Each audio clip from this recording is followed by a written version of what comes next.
¿Cómo están todos en el aire y en su televisor? Hablan los líderes. Una audición con entrevistas y comentarios de actualidad, como siempre, sean mis primeras palabras para dar fe de nuestra gratitud por su amable y firme audiencia, su audiencia de siempre.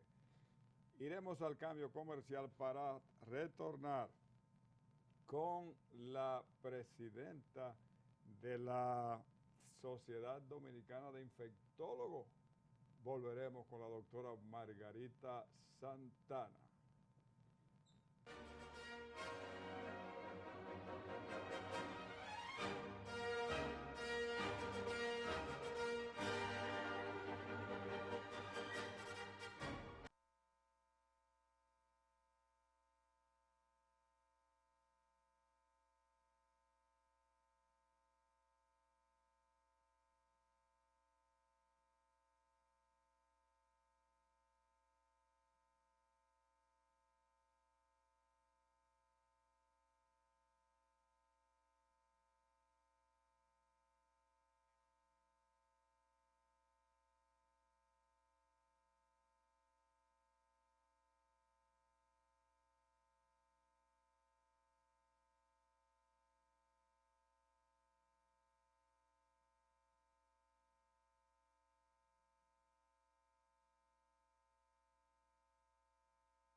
Estamos de vuelta, amigos. Bienvenida, doctora. Un placer. El placer es nuestro. Bueno, pues el infectólogo es un especialista, un médico especialista muy especial porque tiene que ver con las infecciones, contagiosas o no contagiosas, lo que fuere. Y ya hoy en día se han puesto muy en boga. Sí. Sobre todo porque ya los médicos han terminado de considerarse todólogos y le han entregado al especialista de las infecciones. Y justamente están de moda ahora porque tenemos una enfermedad contagiosa en el país, la llamada chikungunya. ¿Cómo es chique? Chikungunya. Chikungunya. Así mismo. Y entonces es una novedad, el pueblo dominicano no la conoce, está temeroso. Yo quiero que usted en primer lugar nos hable de esa enfermedad y qué impacto podría tener en el país. Sí, es una enfermedad de la llamada enfermedades transmitidas por vectores, que son las enfermedades que prevalecen en países tropicales como son los de nosotros. Ya ustedes saben que somos un país endémico de dengue, precisamente por las condiciones climáticas que favorecen a que haya mosquito, que es el que transmite el dengue. Cuando hablamos de chikungunya es nuevo para nosotros y quizá eso tiene algo de ventaja. ¿Por qué? Porque es un solo virus y como nosotros no hemos estado expuestos a ese virus, si somos afectadas por él, nos deja inmunidad, es decir, no vuelve a repetirnos la enfermedad. Okay. Pero es una enfermedad que en los últimos años ha venido afectando diferentes países y que últimamente, a partir de diciembre del año pasado, se diagnosticaron casos en las islas del Caribe y ya nosotros sabíamos que eso no iba a llegar, porque somos un país que vivimos en un constante ir y venir, pero aparte de eso somos un país que vivimos con el mosquito Aedes aegyptus, que es quien me transmite el virus. Entonces, era inminente que nosotros nos tocara tratar sin el virus de chikungunya. Es una enfermedad que hay que diferenciarla del dengue, básicamente porque no produce las mismas manifestaciones hematológicas que se producen en el dengue, pero sí en ella, en el chikungunya, va a ser muy llamativa la fiebre acompañada de dolores articulares que imposibilitan al paciente. El paciente se postra, que no puede caminar, que a veces no puede ni pararse de la cama, y de ahí es de donde viene el nombre de chikungunya, debido a la posición que adquiere el paciente cuando tiene los dolores. Ajá, pero mata. Bueno, A diferencia del dengue, no mata, pero invalida. Es una fiebre vírica que puede producir una artritis, que puede ser de poco tiempo, que pasar quizá en 5 a 7 días, pero en otros casos puede ser de más tiempo. Pero puede dejar lesiones permanentes. Puede dejar lesiones permanentes, pero también invalida a la persona y produce un gran ausentismo laboral, tanto al trabajo como a la escuela, y eso es el problema de esta enfermedad. Usted dice que invalida, que usted quiere decir que incapacita. Incapacita, exactamente. Sí. Evita que los malestares, los dolores articulares son tan llamativos que el paciente no puede muchas veces ni levantarse, y si camina con dificultad. Pero hay una ventaja que no se transmite de humano a humano. Sí, esa es otra ventaja, es una zoonosis, enfermedad transmitida por un vector, en el caso un mosquito, que es el mosquito Aedes, que es el mismo transmisor del dengue. Y tenemos que tener ojo, porque puede existir un virus de chikungunya concomitantemente con un dengue, y para eso el médico tiene que tener en cuenta las dos entidades y su diagnóstico diferencial. Sí, sobre todo porque el dengue tiene un efecto, como usted decía, en la sangre. Sí, hematológicamente hay mayores consecuencias en el dengue. Doctora, hay un resurgimiento de algunas enfermedades que se creían extinguidas en el país, como polio, tuberculosis. ¿A qué se debe esto, doctora? Mira, esas son enfermedades que tal y como lo llama, se lee en los libros, son enfermedades de países pobres. El polio, desde los años 2000 lo tenemos más o menos controlado. En el año 2000 fue cuando se presentaron los últimos casos de polio en el país. Y se cree que fue por mutación de la misma vacuna, del virus que se pone atenuado con la vacuna. Entonces, es la tuberculosis, una enfermedad que data de los años antes de Cristo. Se hablan de grandes personalidades que murieron de tuberculosis, incluso se dice que Juan Pablo Duarte murió de tuberculosis. Y es una enfermedad de país en extrema pobreza. Lamentablemente, la tuberculosis es uno de los indicadores que habla, según la Organización Mundial de la Salud, del bienestar de un país. De hecho, el país más pobre, que es Haití, es uno de los países con mayor incidencia de tuberculosis. ¿Qué sucede en nuestro país? Nuestro país tiene un sistema o un programa de tuberculosis que funciona. Incluso se han establecido estrategias que evitan o que hacen que esta enfermedad sea más llevadera desde el punto de vista que se dan los medicamentos gratuitamente, que las pruebas se hacen gratuitamente, que se le da tratamiento supervisado al paciente, pero lamentablemente cada día vemos más tuberculosis. ¿De qué nos habla eso? De que no está erradicada la causa principal que conlleva que el paciente pueda ser afectado por una tuberculosis. Porque si nosotros como personas de una clase social media, que tenemos un sistema de defensa competente, que tenemos un grado de nutrición adecuado, nosotros nos hacemos una prueba de tuberculosis y es posible que salga positiva, pero nosotros mantenemos el bacilo controlado por nuestra defensa para que no se manifiesten, no haya manifestaciones clínicas. Sin embargo, la persona que tiene un sistema inmunológico más deprimido, los desnutridos, los pacientes inmunosuprimidos, esos son los que son más afectados y cada vez más vemos cómo siguen apareciendo los casos de tuberculosis. Ahora que usted habla del sistema inmunológico, es muy interesante el tema, porque esas son las habichuelas de ustedes, como dicen, trabajan con eso, con el sistema inmunológico. Y justamente a veces la muerte o la vida depende del sistema inmunológico. Sí. Si se cae el sistema inmunológico o el cuerpo logra vencer la infección. Y eso nosotros lo aprendimos con el SIDA, cuando apareció el SIDA, que la diferencia entre un VIH positivo es cuando se cae el sistema inmunológico y pasa a ser SIDA, el VIH. Un portador, llamado un portador sano, cuando ese portador sano se le cae el sistema inmunológico como ahí vienen las manifestaciones virus, clínicas y cae en categoría de SIDA. Pero eso ha existido siempre, me refiero a el sistema inmunológico, el manejo de eso, y eso es lo que hacen ustedes. A mí me gustaría que usted le diera al pueblo dominicano su opinión de cómo mantener un sistema inmunológico alto. Porque usted me está hablando ahora, usted ahora me habló de que bueno, que es un asunto de clase, que el que come bien, pero hay gente que comiendo bien, por una agresividad permanente a su cuerpo, terminan tumbándose el sistema inmunológico. Sí, claro, claro. Háblele claro. al pueblo Todo dominicano. depende de las condiciones de vida que viva la persona. El factor socioeconómico, la desnutrición, juega un papel predominante en lo que es el sistema inmunológico. Una de las consecuencias que conlleva a un paciente desnutrido es a una baja en el sistema inmunológico. Y por eso son esas las personas que van a ser mucho más afectadas cuando le dé una enfermedad y son los que van a ser más difícil para poderlo curar de una enfermedad. En el caso de VIH-Sida, específicamente ahí la cosa es todavía mayor. ¿Por qué?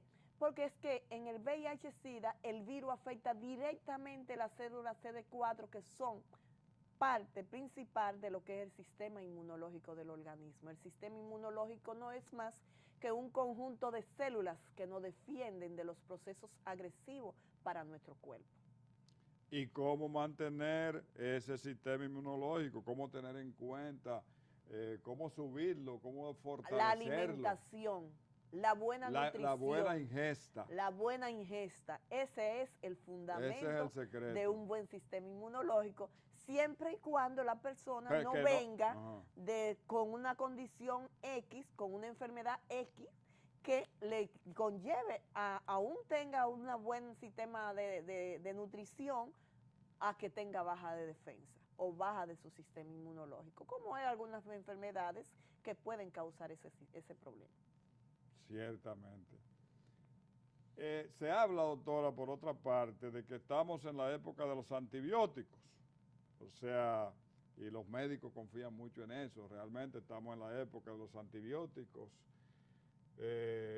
donde es difícil que una persona, a menos que no sea maltratada, o a menos que sea tratada en forma inadecuada, que la persona sucumba, perezca, porque hay más control de infecciones. Digamos que hay un más control de infección. Pero también se abusa de los antibióticos. Hábleme de eso. Sí. Del abuso. El dominicano se automedica. Sí. Y automedicarse con los antibióticos puede ser grave. Háblenos de eso. En los años de 1928 surge por primera vez con uno de los ensayos de Alexander Fleming la penicilina, el primer antibiótico, uno de los primeros antibióticos en descubrirse. Y según dicen las leyendas, Fleming, precisamente en ese momento que descubría la penicilina, que la usaron durante la Primera Guerra Mundial para todas las infecciones que se presentaban, decía Fleming, tengo el temor de que mañana la penicilina, de tanto usarla, no sirvan para nada. O que la bacteria creen su propia resistencia contra las penicilinas. Y hoy, ya en un pleno siglo XXI, estamos viendo esa situación. Los antibióticos son un arma poderosa cuando están dadas adecuadamente para el control de infecciones. Es verdad, y eso ha ayudado a salvar mucha muerte, a salvar mucha vida. Pero ¿qué ha sucedido? Que el uso indiscriminado de ellos está llegando a llevar a consecuencias mayores, y es la resistencia bacteriana. Ya las bacterias no están ganando la batalla, y ya como lo usamos tan indiscriminadamente, están creando su propia defensa para defenderse de los antibióticos. ¿Y qué va a pasar con el paciente? Que no vamos a tener con qué curarlo, o cuando presente una infección a un germen resistente a los antibióticos de los cuales disponemos, entonces no vamos a tener con qué curarlo, o va a ser más costoso curarlo. Otro problema que tenemos es que la industria farmacéutica no elabora antibióticos en cada momento. Entonces, ¿qué debemos de hacer? Curar o usar los antibióticos juiciosamente. Y los pacientes, sobre todo la población que está impuesto a ir a comprar al colmado una ampicilina o una amoxicilina, ir a un médico y que el médico con un juicio le indique el antibiótico que crea que le va a resolver el problema. Porque cuando la persona va a buscar una amoxicilina o una ampicilina, no necesariamente eso lo va a sanar, porque si el problema es viral, como son el 90% de las infecciones, eso significa que no necesita antibióticos. que está tomando antibióticos para que su bacteria que tiene propia para defenderlo, entonces le pueda complicar la existencia y puedan ellas crear su propia defensa contra esos antibióticos. Eso se dice, pero la gente no termina de entender eso. Termina recetándose lo que le hizo bien a su prima o a su hermana. Y otro problema, y es el uso indiscriminado de los mismos antibióticos que usan en el humano, usarlo en los animales. ¿Y qué sucede? Que por componentes genéticos, cuando a un pollo le dan el antibiótico que le dan al humano, cuando la persona ingiere el pollo, las bacterias conocen que ya se expusieron a ese antibiótico y crean resistencia.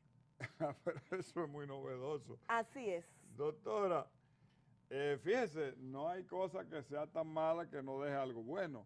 El cólera, que fue una desgracia para el país en su momento, sin embargo, creó una situación en el pueblo dominicano de conciencia, de higiene, de cuidado, que yo creo que en sentido general viene a servir para el trato de todas estas enfermedades. Sí, no, claro, evidentemente, porque que las enfermedades infecciosas tienen un gran componente educacional.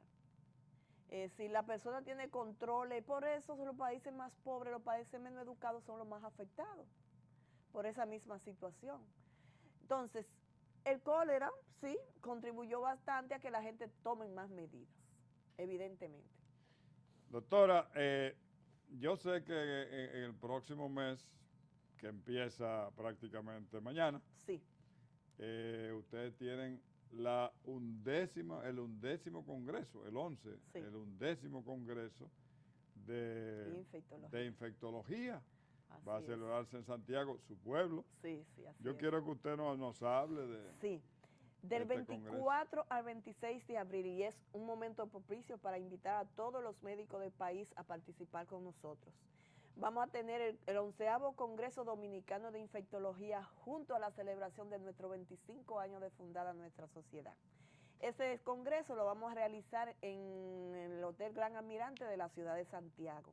Allí vamos a tener invitados internacionales y nacionales con vasta experiencia en los principales temas de la infectología, como son el uso correcto de antibióticos, manejo de antibióticos en intensivo, manejo de antibióticos en neonatal, manejo de antibióticos en pediatría, enfermedades micóticas, el chikungunya, la fiebre del chikungunya, tuberculosis, sida. Es decir, vamos a tener todas las enfermedades contagiosas o infecciosas que prevalecen y que viven siempre con nosotros. Vamos a tener expertos que nos van a dar los últimos avances de esas enfermedades o nos van a actualizar con relación a lo último que se ha presentado con relación a esas enfermedades. Muy bien, muy bien. Y a propósito de bacterias, doctor, aquí tenemos un problema en el país, que es que los hospitales, especialmente en las áreas de cuidados intensivos, se desarrollan bacterias, que tú entras bien, te hacen un procedimiento y tú terminas teniendo a veces una bacteria que puede ser peor que el propio procedimiento o intervención que te hicieron, matándote incluso. Sí. ¿Cuál es la situación? ¿Estamos dentro de los estándares internacionales o eso sucede aquí? ¿Cómo estamos? No, mira, en todas las unidades cerradas, llámese intensivos, cuidados neonatales, siempre hay bacterias resistentes porque ellas se exponen a todos los antibióticos que se usan en el hospital. El paciente que llega a intensivo generalmente es un paciente muy invadido porque muchas veces hay que ponerle sonda, hay que ponerle tubos, hay que ponerle, a veces hay que hacerle traqueostomía, hay que hacerle una serie de cosas y la misma enfermedad per se hace que ese sistema de defensa, volvemos al sistema de defensa, baje y sea el paciente susceptible a coger bacterias del ambiente hospitalario. Eso sucede generalmente en los pacientes que tienen larga data hospitalaria, hospitalizados, como nosotros decimos, cuando la hospitalización ha sido muy larga, la mayoría de veces eso sucede, pero eso sucede aquí, sucede en Estados Unidos y sucede en todo el mundo.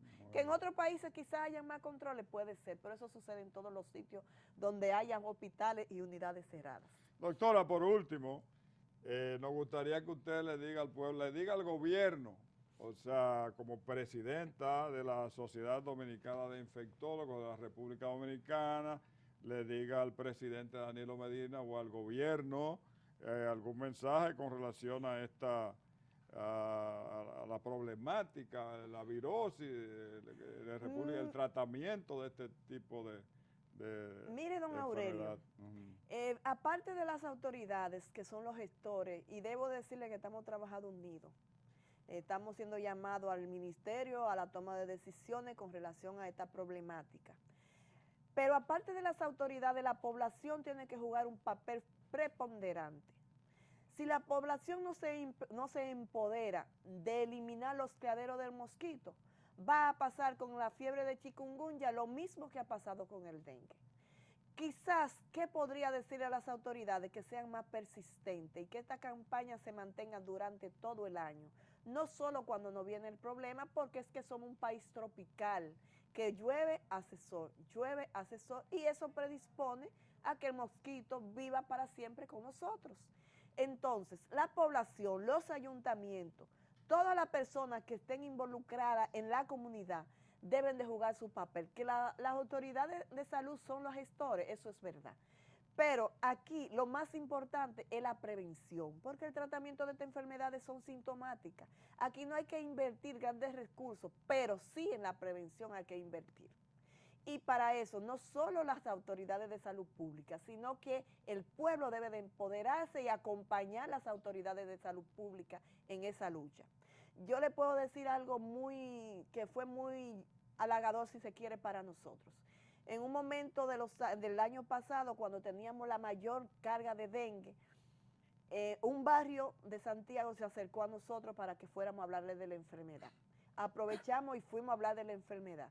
Le decía lo mismo que estoy diciendo en este momento, y después la persona que me invitó me dijo, mira, fue un éxito que tú fueras a dar esa conferencia, porque el fin de semana lo pasamos descacharrizando todo el barrio de nosotros.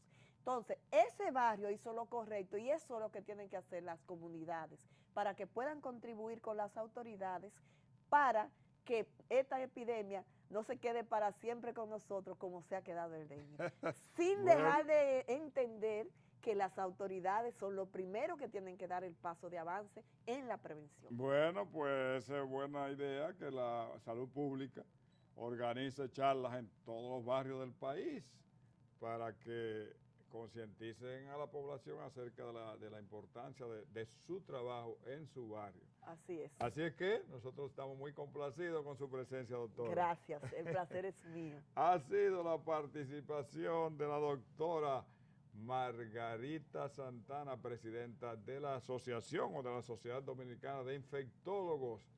Gracias a ella por estar y a ustedes por permanecer ahí. No se vayan porque venimos con otra entrevista repetida por aclamación, así que no se vayan.